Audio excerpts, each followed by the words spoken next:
actions to try to address the problem, and what my presentation is going to try to cover today is a legal analysis of how the courts are reviewing those actions and adjudicating them, because not all of the actions the courts have taken the schools have taken or governments have taken to address anti-Semitism have withheld constitutional scrutiny.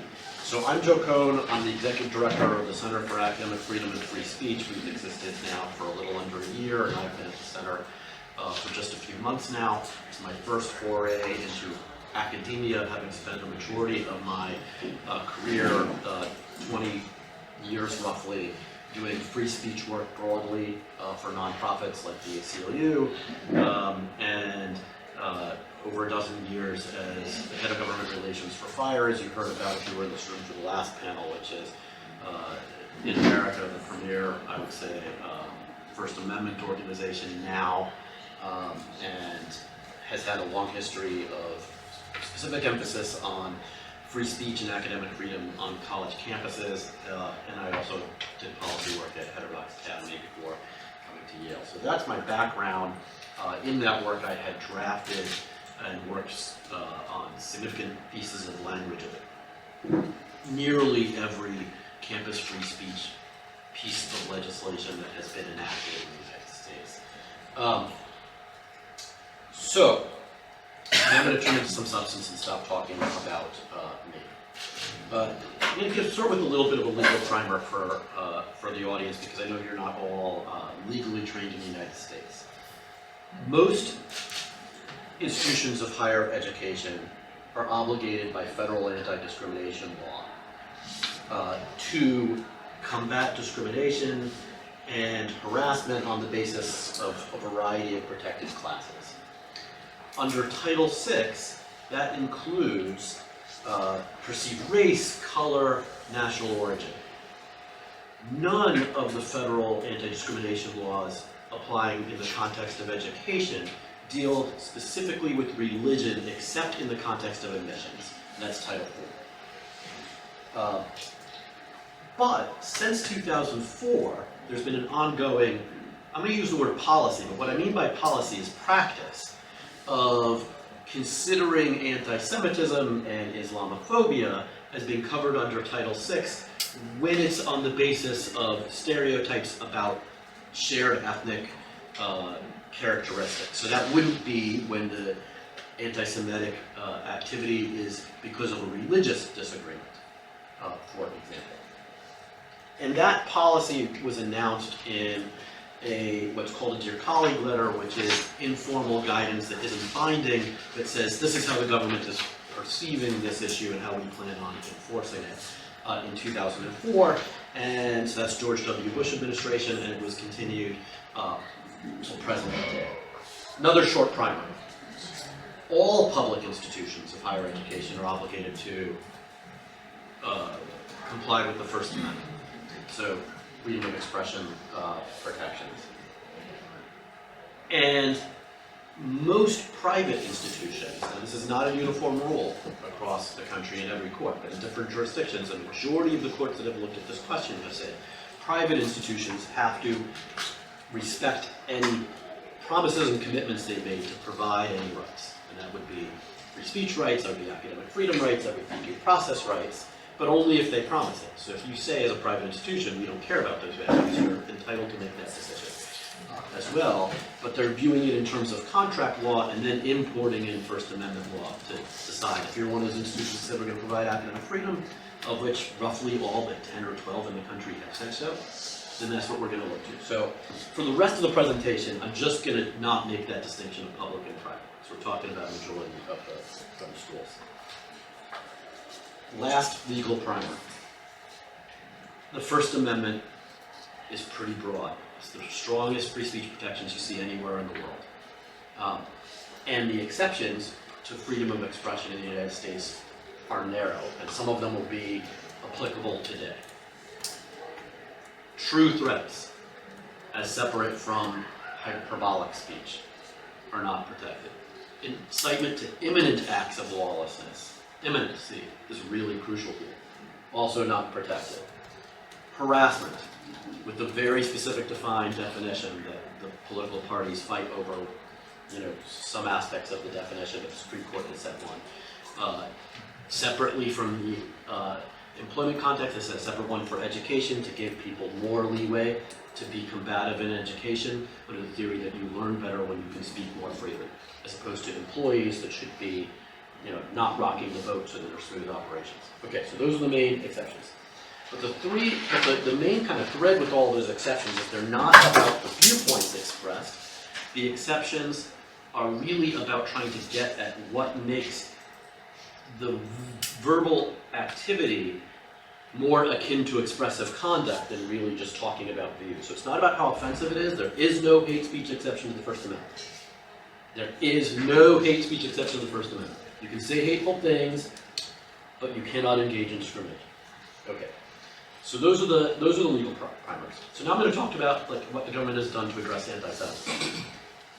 And I'm going to take you through 3 administrations to kind of see how it's shaped up. Trump administration 1, what do? It issues an executive order.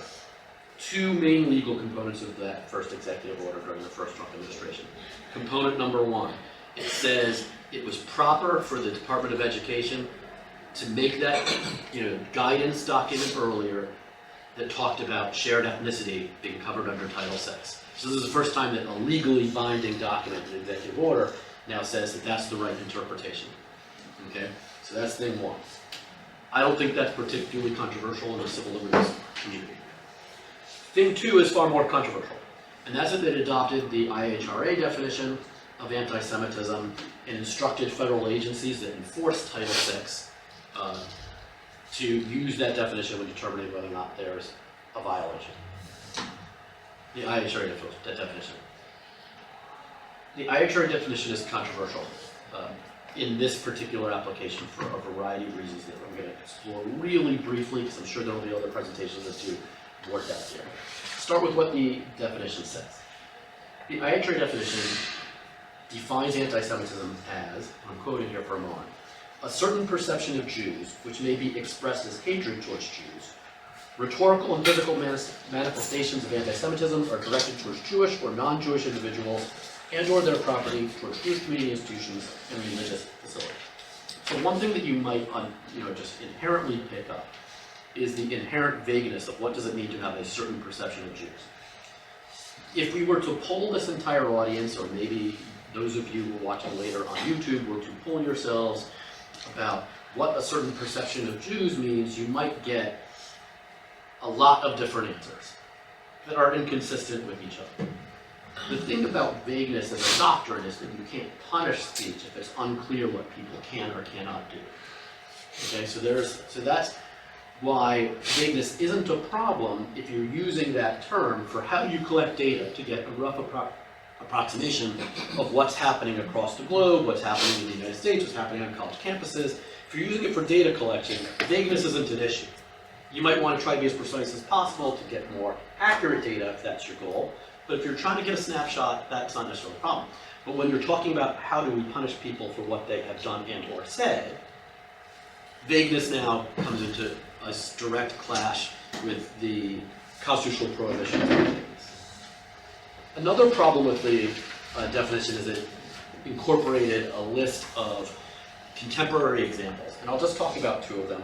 One of them is drawing comparisons of contemporary Israeli policy to that of Nazis, and the other is applying double standards by requiring of Israel behavior not expected or demanded of any democratic nation. I want to make 2 observations about this. One is, each of those things may very well be anti-Semitic in individual contexts. But there's no doubt under the case law that I just discussed and the exceptions that I mentioned to you, that they're both protected. There is no country in the world that you're not allowed to say, this policy that you were engaged in might be similar to Nazi policies. Now that argument might be right or might be wrong, but the First Amendment doesn't decide, and I would argue to you no country's free speech laws should decide on the basis of whether or not you are right or wrong what your speech rights are. You can say American immigration policy is Nazi-esque. You can say that Germany's taking a turn back to Nazi times, and you can say that make these allegations against Israel as well. as unpersuasive as that might be. Applying double standards is similarly true. There is no "you can't be a hypocrite" exception to the First Amendment. Hypocrisy is protected because on a long enough timeline, almost all of us will sometimes be hypocrites. I am only 46 years old and I'm still waiting for that instance in my life, but at some point I suspect that might happen. But the EO has not been challenged in court, so it's still good law right now. There have been a few cases that have challenged the constitutionality, however, of applying the definition to college disciplinary proceedings. One was Students for Justice in Palestine, a student organization, versus Abbott, who's the governor of Texas. And in that decision, that federal court noted the constitutional problem with using the definition to punish students for speech. There's been another case where Jewish organizations were talking about chilling effect on them, and they cited the IHRA definition of, hey, all of these things violate the IHRA definition, and the court says in what's dicta, so not controlling, holding, not binding, it commented a couple months ago that there are significant constitutional problems with using it to punish it, as the Israeli or pro-Israeli and Jewish student organizations are asking that court to do.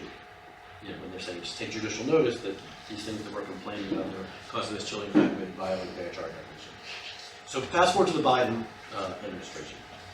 Biden administration does a comprehensive plan on addressing anti-Semitism in all contexts: sports, entertainment, education, business, employment, all of it.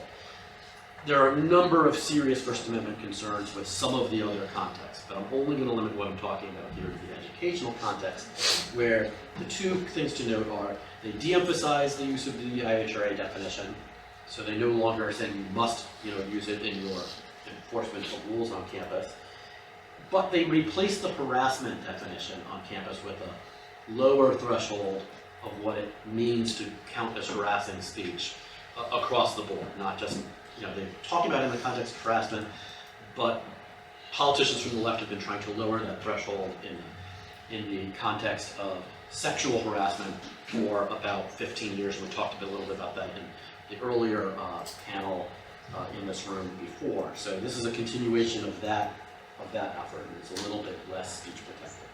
So now Trump 2, and this is where I'm going to spend the bulk of my time. I'm going to try to be fast and mindful of the time that we have. A quick note before we jump into Trump 2's actual policy stuff, to talk a little bit about context. During the campaign, I'll call it a re-election campaign, even though there was an intervening administration, now Vice President Vance, then Senator Vance, spoke at a conference, and it was entirely about his views on higher education. That was the topic of this speech, and it was titled "The Universities Are Our Enemies." That was his actual title of his speech. And he said, and I'm going to quote here for a moment, he said, "I think if any of us want to do things that we want to do for our country and for the people who live in it, we have to honestly and aggressively attack universities in this country." So that's the direct quote. I'm not paraphrasing.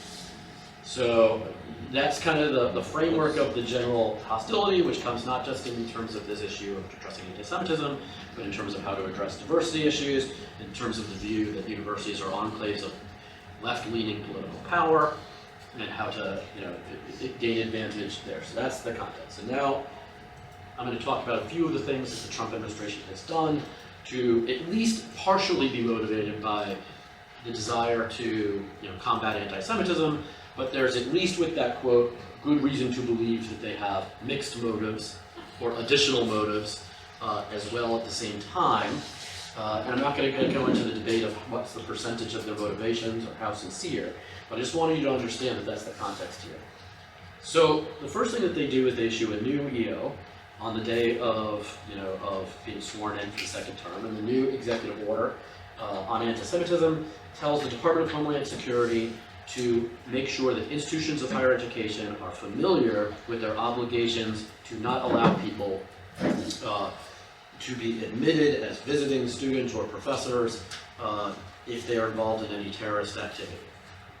And I'm paraphrasing that phrase, involved in terrorist activity, because they just talk about, they say their obligations to, as terrorism as a justification for inadmissibility. And Roy, is that my 5-minute mark? Okay, thank you. So, I'm going to speak a little bit faster than I ordinarily would, because I really want to get into the meat here. So that's the first thing that they do.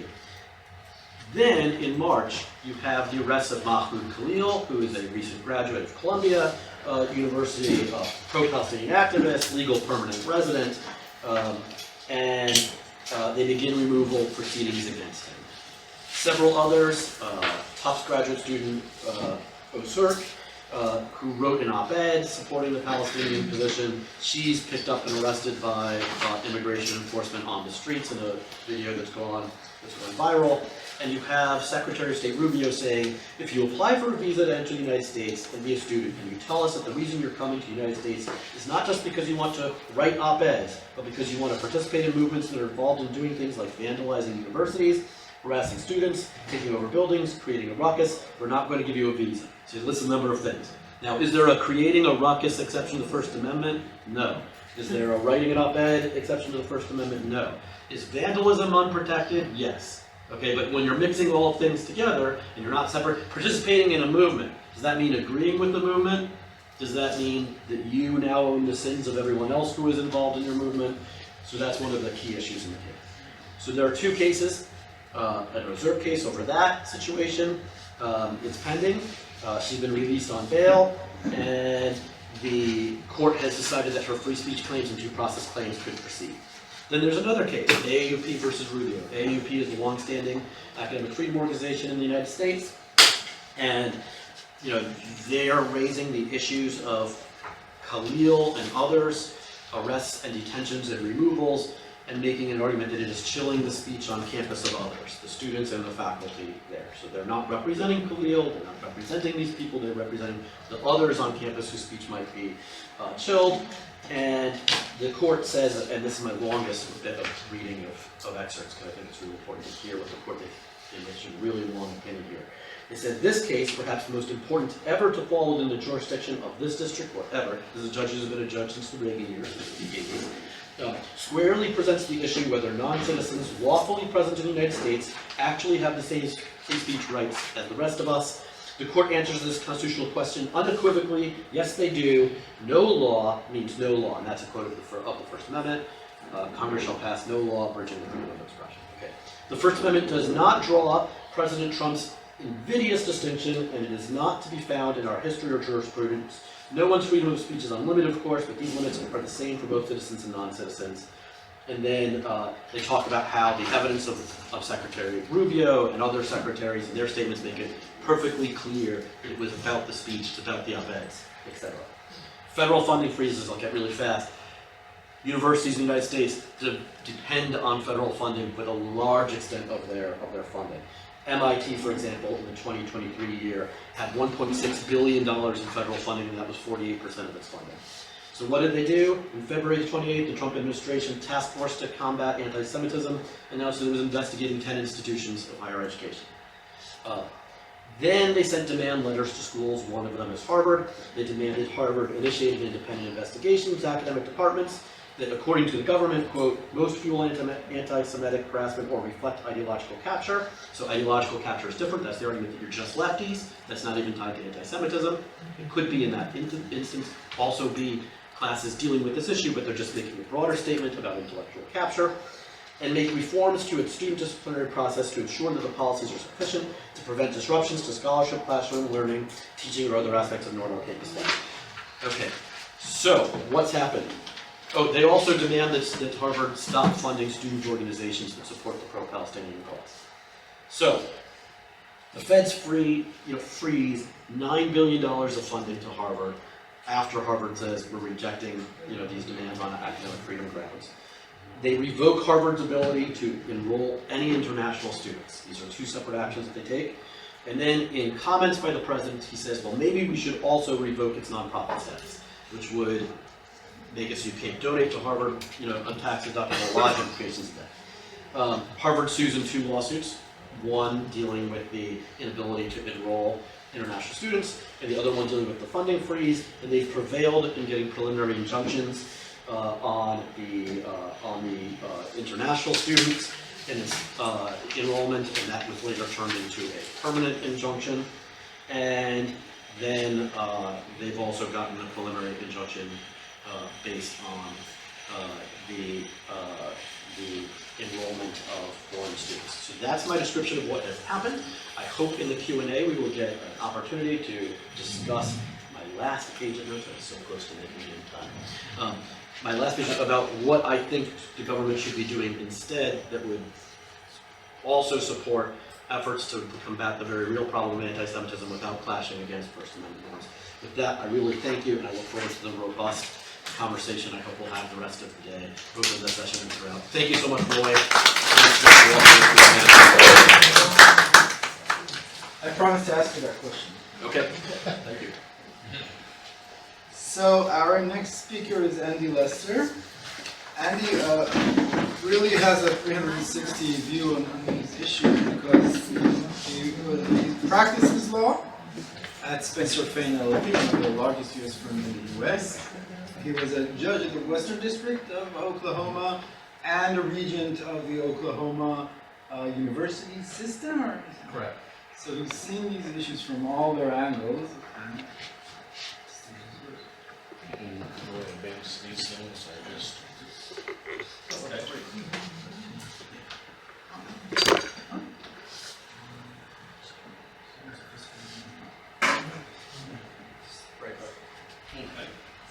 Well, it's great to be here. I'm the non-academic in the group. I know, at least let me put it this way, I'm the one that doesn't spend full time on higher education. But I have spent a lot of my time dealing with higher education, as you heard, as a regent of the state system of higher education in Oklahoma. We have 25 institutions of public higher education.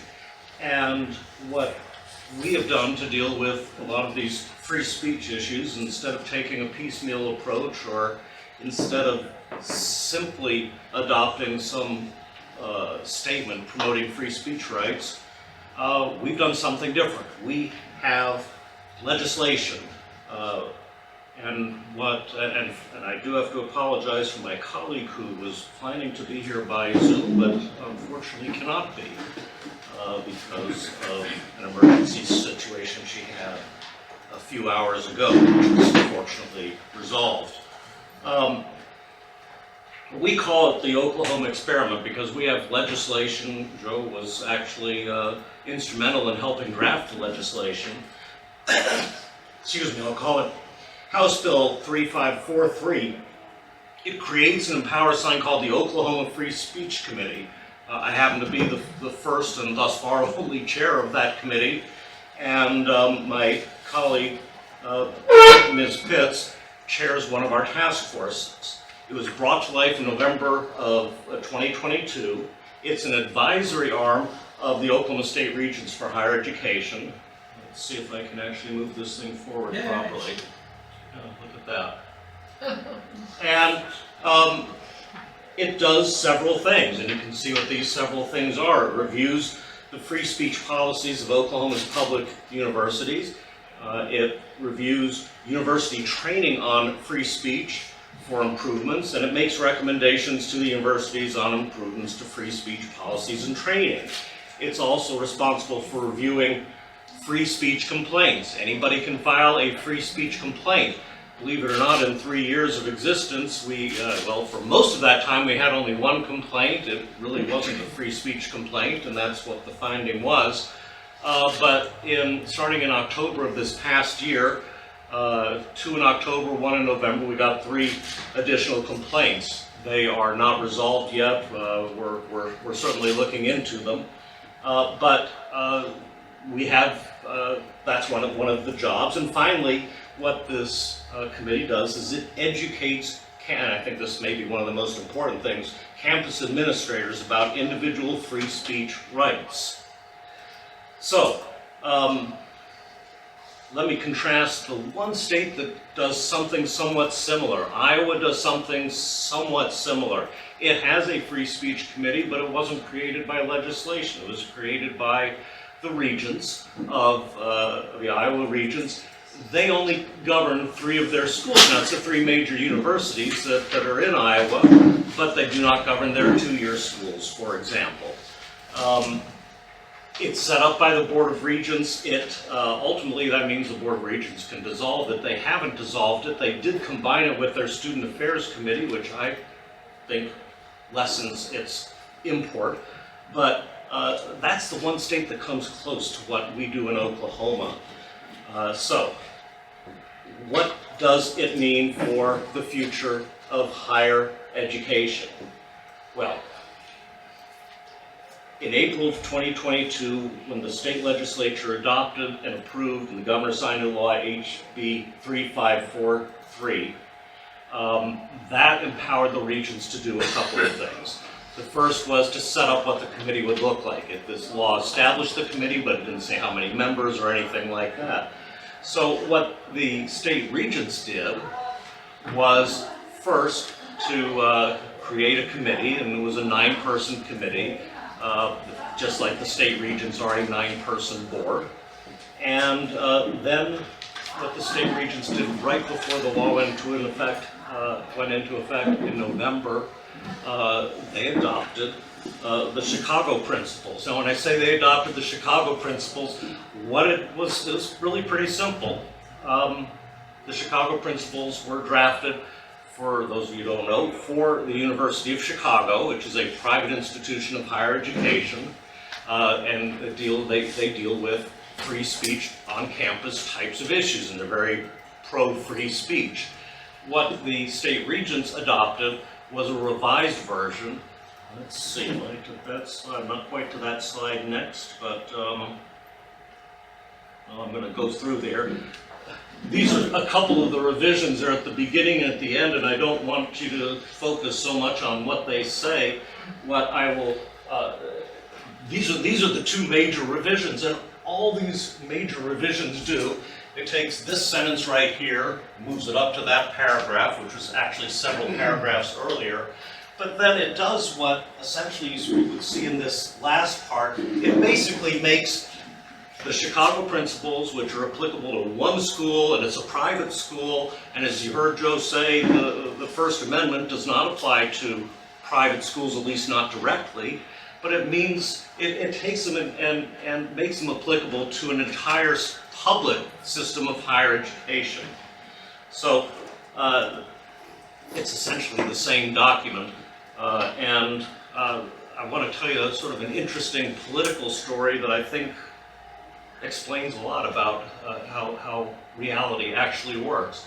I actually drafted the document, the Chicago Principles, years earlier, the Oklahoma version of the Chicago Principles, and I was a member of the state regents at the time, and I was able to get a 2nd out of 9, but I couldn't get any votes on the thing. I just couldn't get it done. It was very frustrating to me. This is back in 2016 and 17. And I wanted to get it done, and I had a 9-year term. I was planning on waiting for a few years. I'd get more members who agreed with me. I wasn't too concerned about that, and we'd get it done, but then I stepped off of the regents for a variety of reasons. And then, here in 2022, it was not controversial. I mean, I had people that were telling me, though, they'd never vote for this, and they voted for it. And they didn't even, it wasn't a controversy at all. And it just goes to show sometimes that timing is really, really important. So, what does this committee do? Well, it's been divided into 3 task forces, and I mentioned them earlier. So there's the Complaints Task Force. The Complaints Task Force, first it had to design a complaint form. The complaint form is available on the state regent's website and the websites of each of the institutions of higher education. And anybody can file one. I've only been 4 filed, but anyone can file one. I've certainly heard about others thinking about filing complaints for a variety of reasons. They did not do so. That's one of the things that it does. The second, and this is the most time-consuming, is reviewing policies that might have an effect on free speech on college campuses. And this, obviously, it's extremely time consuming, reading a massive amount of paperwork for each institution, sifting through it. We've had some great assist from FIRE, for example, in helping us review them and them pointing out some things. We have a staff, and when I say we have a staff, it's a lawyer, one staff member basically with an assistant, and that lawyer helps us. Not all the members of the committee are lawyers. I think 4 out of the 9 are lawyers, including my colleague, Ms. Pitts, and I. And obviously we look at them, but that's one of the task force jobs. And the person that we have as the chair of that task force is a former dean of Oklahoma City University School of Law, former federal magistrate judge. So somebody who's quite knowledgeable about these issues, and she is extremely diligent about them. And then the third task force that we have is the one about educating administrators and those who deal with free speech types of issues or setting free speech policy. My colleague is the chair of that task force. Every 2 years, they are required to undergo some type of training.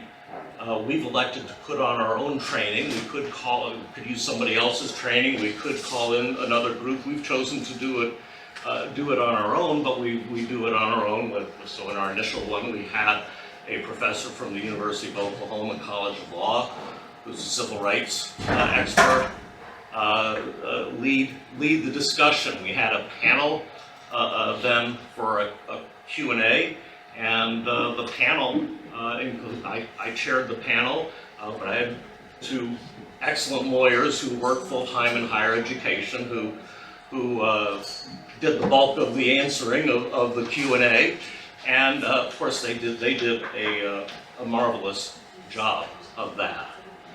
The committee is advisory in nature. Nothing in our statute explicitly states that, but the legislation repeatedly indicates that the committee's jobs are to review, to recommend, and to advise. And policy 2.28, the policy that set what the committee would look like and adopted the Chicago principles and applied it to all of our institutions of higher education, explicitly states that the committee shall be advisory in nature. Because it is advisory, even when it gets a complaint, it does not adjudicate and it does not command, but it is a safety valve. It advises the regents, it advises the institutions, and of course it advises those who believe that their free speech rights have been violated. I'd like to mention, how this works in reality. How does it work in these difficult times, as we've been discussing? Just last month, back in November, we had an incident that occurred at the University of Oklahoma. It did not result in a free speech complaint. And these things can happen, they can happen anywhere, but a student was given an assignment. The assignment was to read an article about LGBTQ rights and give your reaction to it. Well, she wrote a reaction that said she disagreed completely with the article. She based her disagreement on the Bible. Those were her words. And she got a 0 on her paper out of 25 possible points. And, excuse me, the teaching assistant who gave her the 0 said it was for 2 reasons: for not using empirical evidence to say why she disagreed with the article, although the assignment didn't call for empirical evidence, it called for your reaction to the article, and that her article, her 650-word paper, was offensive. She appealed.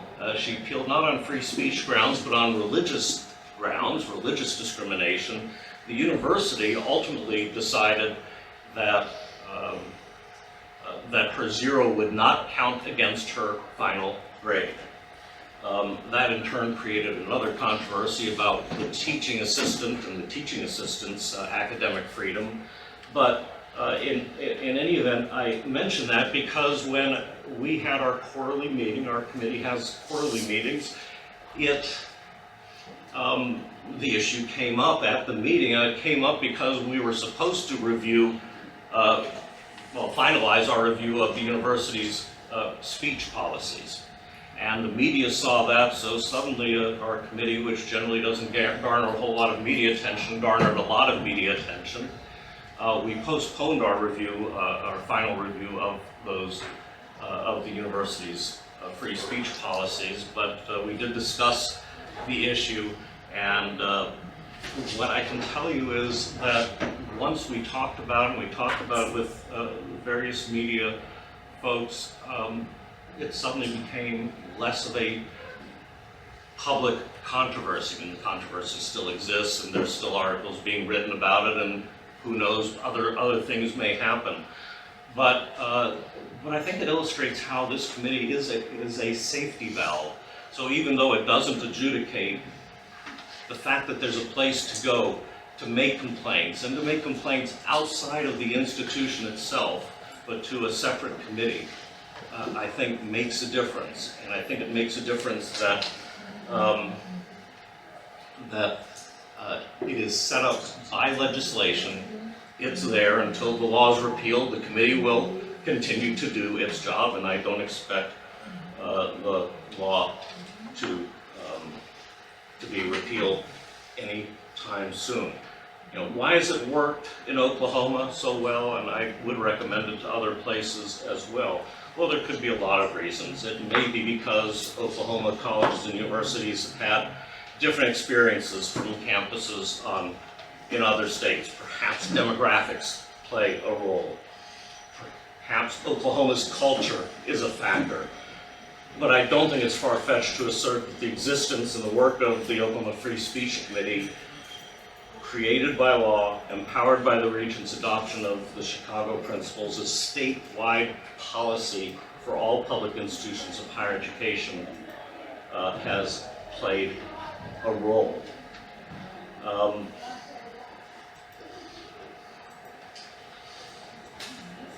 Freedom of expression is hard to do, as I think every one of these panels, every one of these speakers thus far has said. The rubber meets the road not as to views that are popular, but as to those that are not. I strongly believe universities should not indoctrinate, they must not indoctrinate, nor do they exist merely to pass on knowledge or to certify. Instead, they foster critical thinking and thereby pass on the key to lifelong learning and a better, more civil society. I think higher education must do better. It's not sufficient simply to espouse respect for free speech. We have to model it, and we should make a part of core curricula for our universities courses on civil discourse and showing our students how to do it.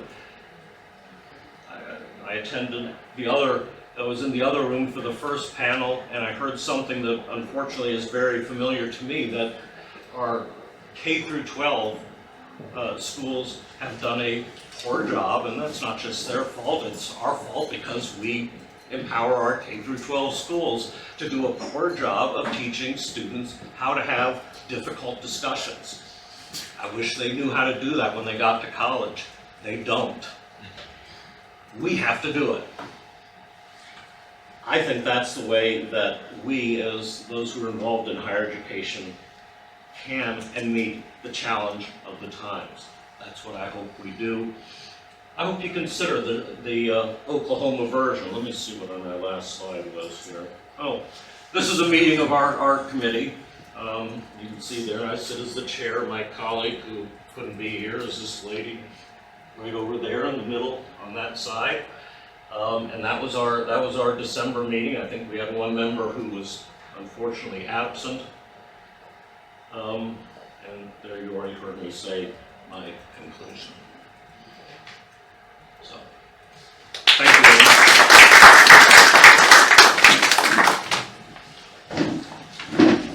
So our final speaker, right? Okay, but a paper written, co-authored by Lilach Litor of the Open University and Hadara of Netanya College. Confused.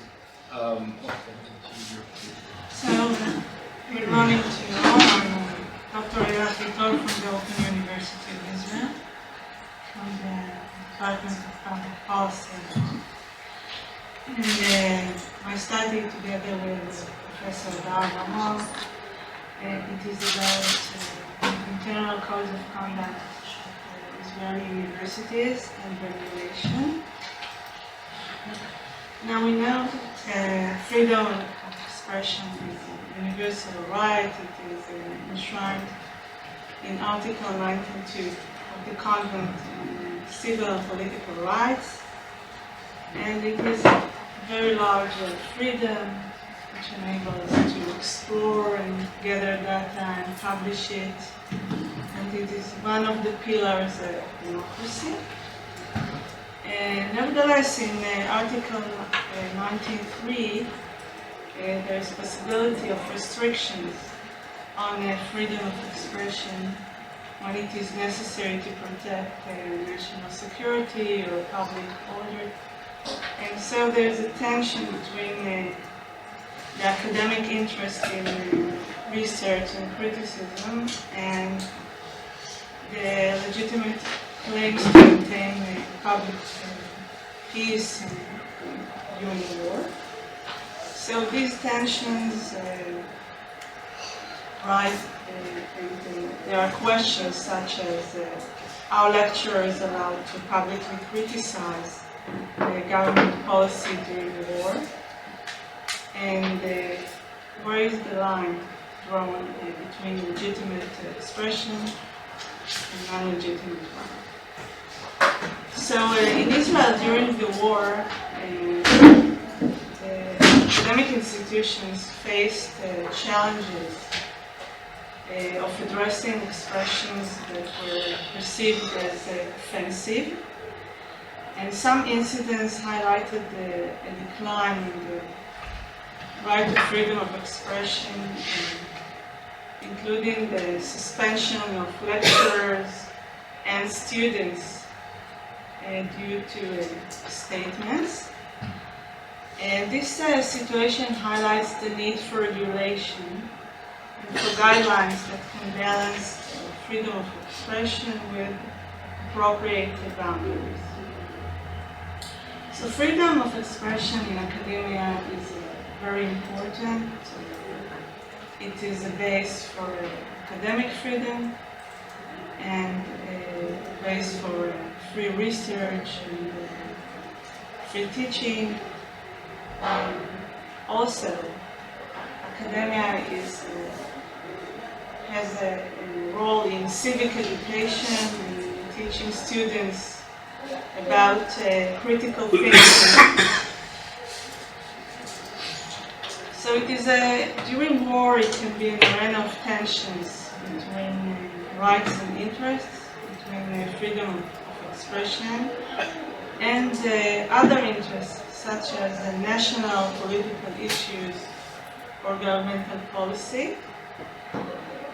We should also bear in mind that expression may cause infringement of the rights of other members of the academic community. So during war in Israel, we had a few incidents regarding professors and lecturers. For instance, the Shalom Kevorkian incident, where a lecturer in October 2023 published a statement about the states in the army during the war, and the university, it wasn't Hebrew University, and the Hebrew University decided to take a preventive step of suspension from teaching.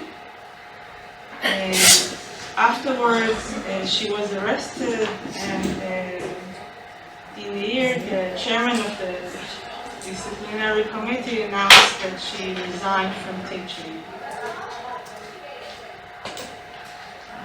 Another incident was with Dr. Fane, who was one of the senior lecturers at the American College, and he spoke at the graduation ceremony and had a statement regarding the war. He said that there are innocent people being killed in the Gaza Strip. And following that, he was bound to resign from his position. Another case, for example, was in the K Academic College, where Dr. Valda Saada was fired for her statements regarding October 7th. Also, we had incidents regarding students that were also suspended from studies. Such incidents occurred, for instance, in the Haifa University. We had some rulings of the labor court also regarding public employees that were dismissed for their statements. So there is an emphasis on stricter restrictions on public employees by virtue of the civil service laws. When we think of the appropriate regulation regarding teachers and student statements, we can consider either state regulation, which is a compulsory regulation, or self-regulation by higher education institutions, which could be done through disciplinary regulations, codes of conduct, and internal codes of ethics. There are also different approaches, different regulatory approaches that can be taken. There is the classical liberal approach, which strives for maximum freedom of expression even during war, which is it receives negative aspects, only protection against governmental restrictions of expression. So it strives for minimum state regulation and for freedom of individuals to act, and places emphasis on free market mechanisms of expressions of opinions. And there is also another approach, which is the restrictive approach. The restrictive regulatory approach favors limiting freedom of expression in higher education in certain cases, and it emphasizes positive aspects of the right and considers government as one that has obligation to create a tolerant environment by limiting offensive expression. And this restrictive regulatory approach also is based on considering the universities as hybrid bodies which have public characteristics and therefore should be subject to public law norms and special obligations. I now will call Professor Hadara to talk to you about that. Thank you, Lilach. Okay. How long do I have? 10 minutes. 10 minutes? Okay.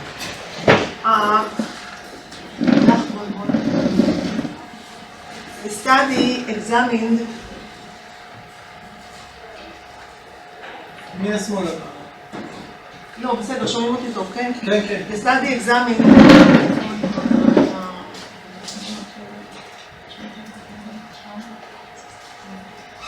okay.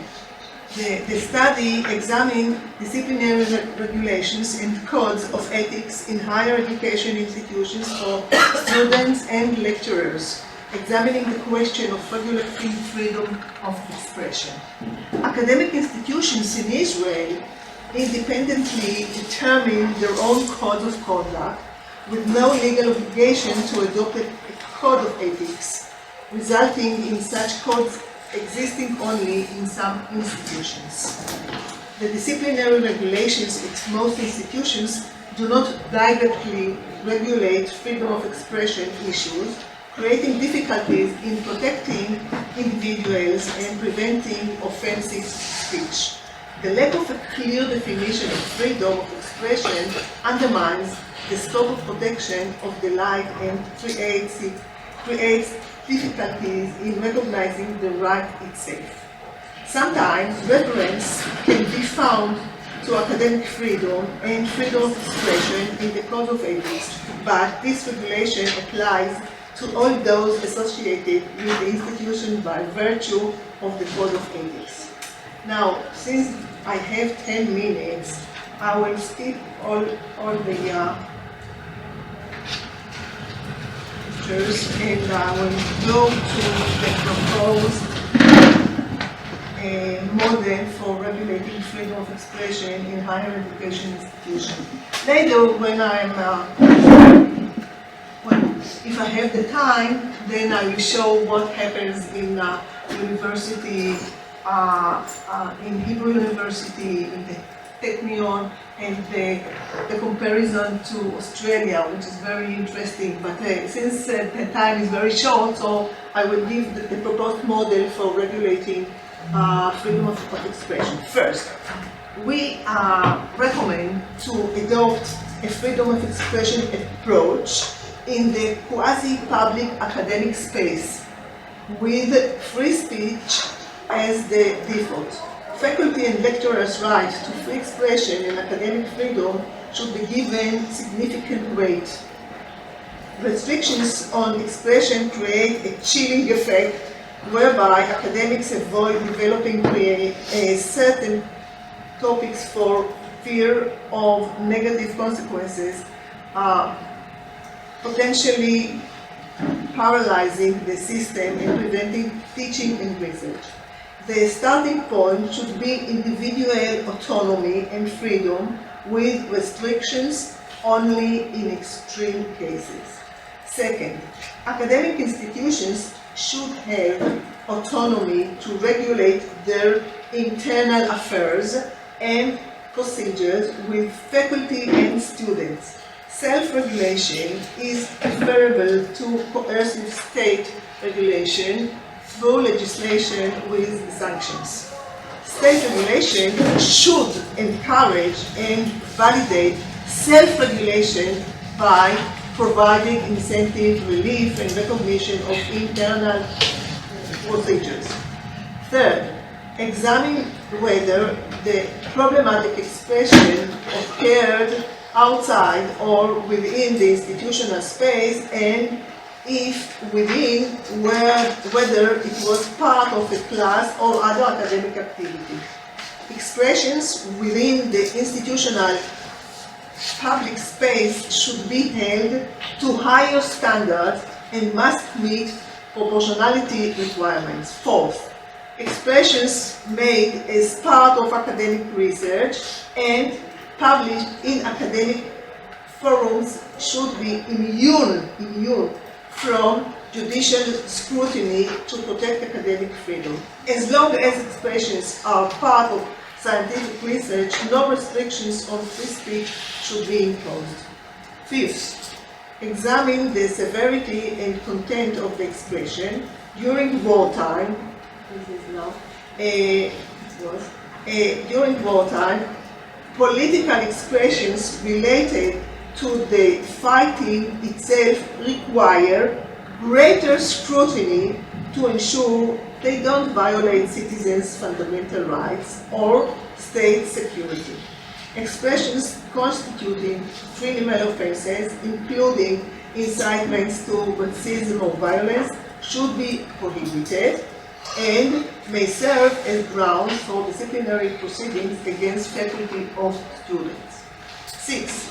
Examine whether expressions relate to the academic institutions and are directed against institutional activities, harm the institution, specific student groups, individuals studying at the institution, faculty teaching at the institution, or other employees in appropriation. 7. Examine the nature of the role and position of the speaker. Faculty members holding additional administrative positions should be held to more stringent standards than regular faculty. Standards for faculty to refrain from offensive expressions should be stricter than those for students. Standards are more stringent when faculty expressions target the student community, especially when directed at students over whom they have authority or who are in their classes. 8.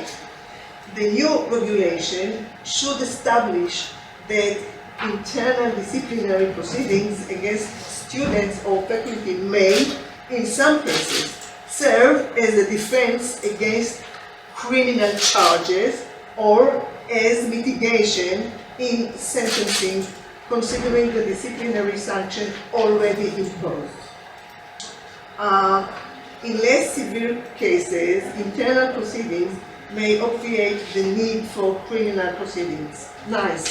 Similar to the Australian higher education, which if I have time, I will discuss about it, institutions should be required to publish their policies regarding freedom of expression and appropriate conduct of faculty and students concerning expressions. Hence, similar to Australian regulation, institutions must ensure a safe campus by removing all problematic expressions and hate speech from university property and all academic and digital platforms belonging to the university. Roy, do I have still some time? 2 minutes? Okay, let me look for the Australian. Here it is. Okay, so now, if we, since I wanted to compare to the Australian model, let me talk about it. The model adopted in Australia includes state regulation by an agency which constitutes a self-regulatory framework in higher education institutions. In 2094, regulations were established by the Australian Higher Education Authority that are intended to create a framework for internal regulation in higher education institutions and regulate issues of freedom of expression, including during times of war. This is interesting, you know, in 2094 they didn't know about the Bondi Beach, but this is what happened in 2095. The regulations were established in 2091 and set various standards for higher education on various issues, including issues of freedom of expression. The Australian Authority subsequently established specific regulatory guidelines in August 24 in response to offensive statements and made following the Middle East conflict. The explanatory notes to the regulation regarding freedom of expression during wartime state that it is being established due to statements, protests and demonstrations across campuses following the war in the Middle East and with the aim of requiring higher education institutions to regulate the issue and meet the standards set in the regulation in 2021. The Australian Higher Education Authority has established obligations on institutions that provide higher education to ensure freedom of expression and academic freedom of students and lecturers, along with ensuring the rights of those whose problematic statements may harm. It has been determined that it is essential that the institutions themselves regulate this issue. Okay? Okay. Thank you. So I'm going to use the chair's prerogative to address a question that is thought about to Joe, which is how would you recommend universities going ahead deal with these issues without falling into the unconstitutional practices described? Okay, well, I was going to suggest that maybe the panel should sit there for Q&A. Yeah, actually I thought of doing that. Why don't we, is that Why what don't you you have that that? Meanwhile, have Andy for everyone, I think that might be Thanks. a little, I'll slide all the way down. So I think it's a mistake to think that the tensions between free speech and addressing anti-Semitism are unresolvable. And I think there are a lot of steps that institutions can take, and I'm talking about through the American legal framework, but I don't see any reason why you couldn't do this anywhere else in the world. You know, when thinking about the different contexts of anti-Semitism, I think you need to look and see if curriculum is biased against Israel. Institutions should take steps not to silence, pro-Palestinian, professors, but should take efforts to make sure that the alternative perspectives are also available and in the curriculum as well. And to look and make sure that teaching, not just on this issue, but on any issue, is scholarly. You can have opinions, you can draw different conclusions from different facts, but no one's entitled to make up facts.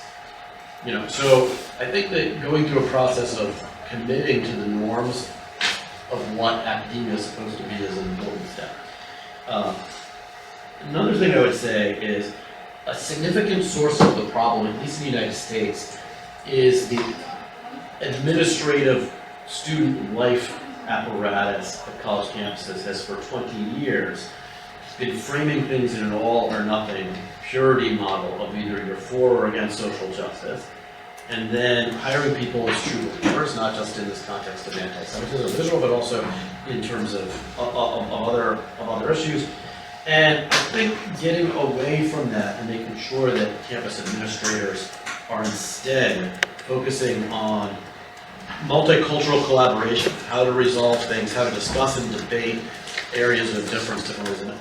Pro-Palestinian professors are teaching pro-Palestinian stuff. They're being really misleading about what they're saying about Israel. They want to shut that down, and there's a massive effort in the United States, and I'm pushing against that effort. And and what I'm trying to say here is that it's not that there's never any breach of a professional responsibility as a professor, but that breach, the question of whether or not you're in breach as a professor, can't be what view you're presenting. Has to really be about not the conclusions that you're drawing, but are you actually going through an academic process that is, not belittling, students for having, different views, even if you're going to disagree, strongly. It's not about omitting facts, etc. So I agree with you that it has some involvement there, but you're talking about either full involvement, we disagree, so we're shutting it down, or no involvement, and I'm saying you really have to be there on what you're Just to understand one thought on that. So this professor teaches a course on the war in Russia and takes a very one-sided. In the syllabus, you look at the syllabus, you realize that's one-sided. You recommend that the university do what? So I don't think it's a problem for a faculty member to have their perspective, and like you have a class saying why Russia is right, and I expect that professor to talk about why Russia is right. But if you're going to have in the academic department in the university saying, okay, but we're only going to hire people who are going to express the pro-Russia view, well, you might have a problem there in terms of the legitimacy of your overall. You don't mean the program. syllabus of the specific course. No, Course offerings. Right, of the broad, department. exactly. You're talking about hiring decisions. So that, you have. Okay, go ahead. We can go more. And I have a question for Joe and a suggestion for Hadara. Okay. First, start with the suggestion. There's a specific paper. I don't think Nina is here. In Levine? Yes. She's gonna talk about the way the Australian code of the. No, someone else. Okay, Australia. She will. Right. No, she's here. She's here. She's in the other I was about to say she already spoke, but I was being anti-Australian and discriminating. and She's in the play. conflating her with another Anyway, Australian. she's presenting a paper after lunch about how the Australian Code of Free Speech did not manage to administer or to anti-Israel and anti-Semitic conduct. So that's interesting. We have free speech, but again, it didn't protect anti-Semitic. My question to Joe was specifically about hate speech. Because you emphasize that hate speech is not unprotected under the First Amendment. But does that necessarily mean that universities cannot regulate hate speech? Yes. Yes, They cannot. They cannot? And what I will say is Private universities no, cannot. hold on. Almost all universities cannot. And the almost is this. None of the public can, because institutions of higher education as government entities must abide by the First Amendment, and the First Amendment says that to protect speech. Okay? And then private institutions that promise free speech and academic freedom, then that case law gets imported in, of which there are probably somewhere between 8 to 12 universities in the entire country that say, private institutions that say, we're religiously affiliated, we're BYU, we're trying to create this, or Hillsdale, or whomever. I understand. So- So in Israel, for example, if we were under your First Amendment. Yes. regulation, so if we have Jewish students running around saying death to Arabs, we can't do anything? So, It's not imminent. no. It's just hate speech. Right. That's right, because a lot of the things that you have to do are contest bad arguments.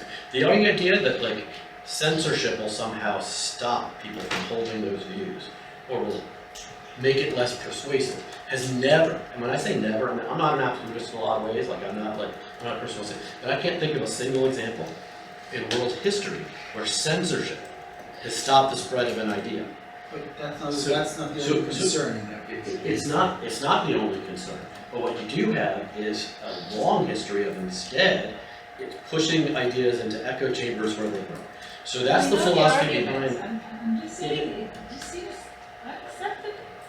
That the Jews, can students at Yale run around and say, have signs, death to Jews, death to Jews? Well, It's not imminent, then you can't regulate. But imminent is not the only exception. You also have harassment standards when you're actually going after people and We're targeting. not going after. But We're just that depends on- expressing, that view. That depends on the severity and the pervasiveness of determines whether or not it would be in context. So the It's overall still general, it's not targeting the any overall general individual. statement is going to be protected. Joe, But there Joe, are ways in which it could be You unprotected. sound like the university presidents of the country. Okay, it all depends. Just No. Answer the question. I am answering the question. It is protected. I'm going to say this unequivocally. And here's the problem with the university presidents. The university president said the right legal thing, but they also violated those same rules that they were defending to Congress every day for other groups. They had no credibility when they said these were the lines because they weren't doing it. I, on the other hand, have a 21-year history of being consistent on it. And the law is the law at the end of the day. And the reason why it says that is not the view that there aren't real considerations on the other side. It's the view that it's more harmful to engage in censorship than helpful, for a long list of reasons that we can talk about. But one very I'm related a rights clarification. lawyer, I know all the Yeah. considerations. I understand. I'm saying that it just seems that the university. But just one very narrow clarification, if I'm a private university, going forward, I can change my policy and say, for all future students, know that we will not tolerate hate speech.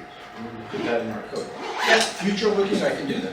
I think that that's probably right with one caveat, which is, the courts are going to be divided in different jurisdictions about whether or not they will allow that. And the way in which they're going to parse is the question of how specific is your promise of free speech versus your exception, and can that promise of free speech live within the exception, or has the exception been so broad that you're driving a But truck? I'm gonna hire you to word it, so it's gonna be phrased very specifically. Well, but you're going to have different judges deciding that. I thought the main argument against this type of speech is that it will cause action in the end. That if we will say that's to the Jews, then it will end up killing Jews. And so that's an argument to block this kind of speech. That's the incitement But exception. it's not That's incitement, incitement. it's, Well, let's take another question, because I think we're, Yeah. We can talk more about it.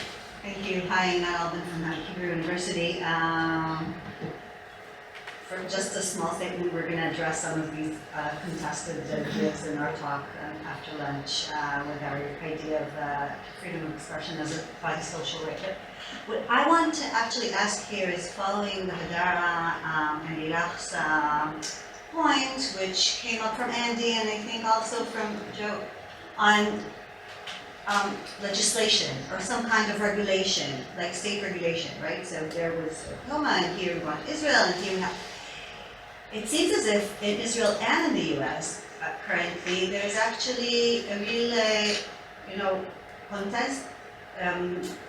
contestant of ideas between the government and higher education institutions. So higher education institutions are those that are safeguarding freedom of expression, safeguarding equality, safeguarding a safe place for students, while governments, also the US government and the Israeli government, are trying to shut down voices and to apply sanctions on what's happening in the university. So I'm wondering really whether under this atmosphere going through a process of regulation is beneficial in any way.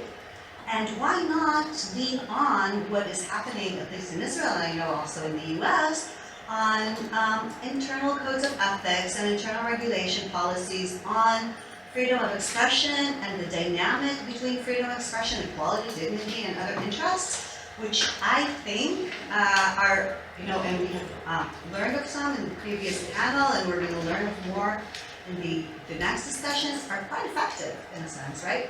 So I'm wondering whether legislation or state intervention is beneficial under our current atmosphere. So let me at least partially respond to that.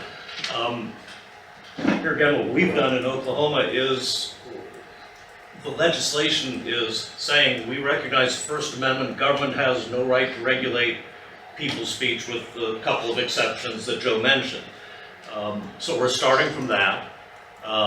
We've then adopted, and I didn't really go into what the Chicago principles say, but the Chicago principles are all about freedom of expression.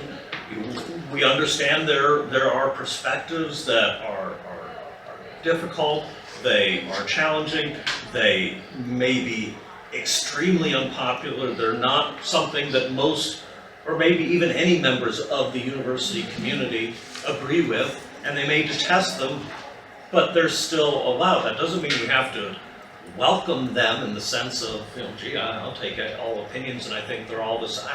None of us thinks that. That's simply unrealistic, and I can't imagine somebody thinking that way. But with that said, our job as this free speech committee is to make sure that our government officials, and do remember that public university employees are government officials. They are employees of the government, every single one of them. That they cannot tell their students, they can't do things to abridge the professor's freedom of speech, the students' freedom of speech, the people that come onto the campus's freedom of speech. Now, they might be You able don't consider them as having freedom of speech? The professors or the president, the administrators? Well, certainly they do have freedom of speech now. Employees are put into a different category than the public to some extent, to the extent that they're not acting as members of the public. Professors, their freedom of speech, in some sense, is greater than other people's freedom of speech to the extent that, and our Supreme Court hasn't fully elucidated on this, but to the extent that they have academic freedom. Academic freedom is something that we treasure in great regard. But what our committee does isn't, we don't regulate speech. What we do regulate is, to the extent that we regulate, is the regulation of speech. We say you can't do it. And we're there to enforce that help enforce that right, and certainly to guide those that feel like their free speech rights have been restricted somehow on what they can do about it. If I could just be real fast, and I don't want to dominate, I would, and we can follow up afterwards, I think it's a mistake to view either the government or on campus as being always right or always wrong on it. There's certainly been a lot of censorship that has come from the campuses, in particular with campus administrators who will, try to regulate what they think is hateful speech on any number of issues, and often it's targeted against people for the opposite views that you would think. Pro-Israel speech being hateful towards Palestinians, or what have you. I mean, it's the subjectivity of it that becomes the issue. So we have seen a trend, particularly from those who think that academia is a monoculture, of politics, to see the censorship coming from one direction when it's coming from campus, and coming from the other direction when it's coming from governments in states that are from that side, or now that the federal government is held by Republicans as well. So my view is that regulations that set forth the principles and the rules consistently protecting speech are smart regulations, and regulations that would infringe on people's speech, whether at the campus level or at the government level, should be contested. I will give John, you want to answer? The Hebrew University's disciplinary regulations do not contain an explicit provision regarding freedom of expression. Still, there is a general provision regarding a disciplinary offense that concerns behavior that is inappropriate for a student at the university. It can be interpreted as subject to the explicit provision on freedom of expression in the public activity regulations. Now, let me give you also the comparison to the Technion. But we do have actually. Yes, Ethical code for yes, freedom of yes, expression. you do have. In Technion disciplinary regulations, the actions defined as a disciplinary offense include discriminating students, faculty members, or candidates for this on the basis of the political opinion, abusing their position for political propaganda, and systematically preaching a political opinion, including presenting one's political position in a manner that misleads one into thinking that it is in the Technion position, which means that you have the arrangement with that. What is important is that the regulation or legislation will be a framework for internal regulation. Because the internal regulation sometimes is not consistent and doesn't address the necessary things. So if the regulation, the state regulation can give it effect. For example, internal proceedings can be protection on criminal proceeding afterwards. So, and therefore, it can give effect to the internal content.